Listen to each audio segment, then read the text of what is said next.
This is initial contact for the gait cycle. You're going to see anterior ground reaction force of the hip and knee, and you're going to see a posterior ground reaction force for the ankle. For the hip, the hip is going to go into hip flexion. For the knee, it's going to go to knee extension, and the ankle is going to go into dorsiflexion.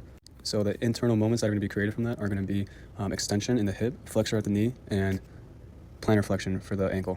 At the hip extensors are going to contract eccentrically to decelerate the leg. At the knee, the hamstrings are control. Knee extension is going to be working eccentrically, and at the ankle is going to be eccentric dorsiflexion to control plantar flexion.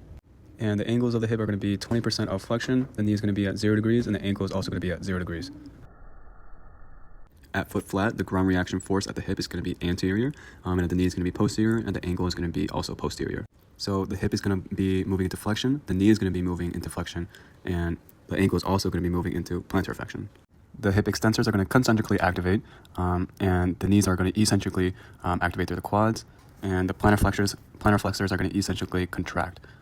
The hip is at 15 degrees of flexion, the knee is at 15 degrees of flexion, and the ankle is at 5 degrees of plantar flexion. The ground reaction force of the hip at mid-stance is posterior, and at the knee is anterior, and at the ankle is anterior. The external moment of the hip at mid-stance is extension, and at the knee is also extension, and at the foot it is dorsiflexion. The internal moment at the hip is flexor, and for the knee, flexor, and for the foot, plantar flexor. The iliopsoas eccentrically contracts to control hip extension of the hip, the glute medius concentrically contracts to stabilize it, and the hip adductors co-contract.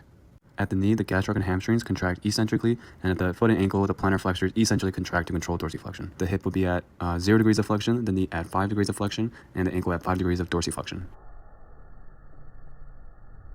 At heel off, the ground reaction force at the hip will be posterior, at the knee anterior, at the ankle also anterior. External moments at the hip would be extension, at the knee extension, and at the ankle dorsiflexion. Internal moment of the hip would be flexor, at the knee flexor, and at the ankle plantar flexor moment. At the hip, the iliopsoas works eccentrically.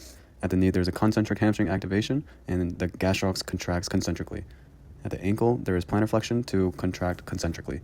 There is about 10 to 20 degrees of extension at the hip and 0 degrees at the knee and ankle.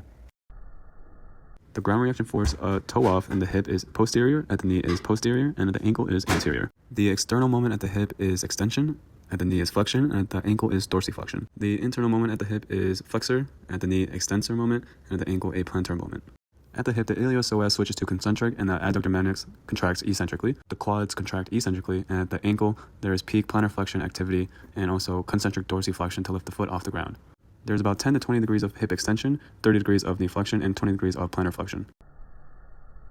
To start off the swing phase acceleration, at the hip there will be a concentric flexion of the iliopsoas, and there's just passive knee flexion, and at the foot and ankle, the dorsiflexors concentrically contract.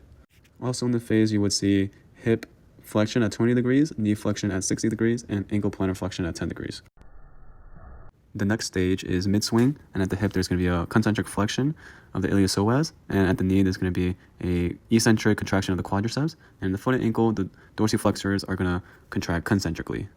There's going to be a 30 degree of flexion at the hip, a 30 degree of knee flexion, and also 0 degrees of ankle. At the last stage of the swing phase is deceleration, where the hip extensors contract eccentrically to decelerate the leg, and at the knee, the hamstrings contract eccentrically to control extension.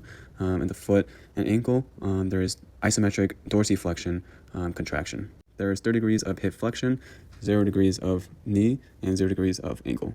And those are all the stages of both the stance and swing phase of gait. Here is steppage gait, which is one of the abnormal gait patterns that we have here, and that would be characterized with increased hip flexion and knee flexion during the swing phase to compensate for a patient who has drop foot, which is decreased dorsiflexion. And this is the glute max gait, which is characterized by a posterior trunk lean during initial contact in attempt to maintain hip extension of the stance leg due to a glute max weakness. And this would be a hip hike, which is a compensation using the QL, which occurs during initial and mid-swing due to inadequate hip flexion or insufficient dorsiflexion or anterior tib weakness. And the last one is circumduction, which occurs during initial and mid-swing due to inadequate hip flexion and knee flexion or insufficient dorsiflexion and anterior tib weakness. All right, and that's it for this video. Thank you for watching.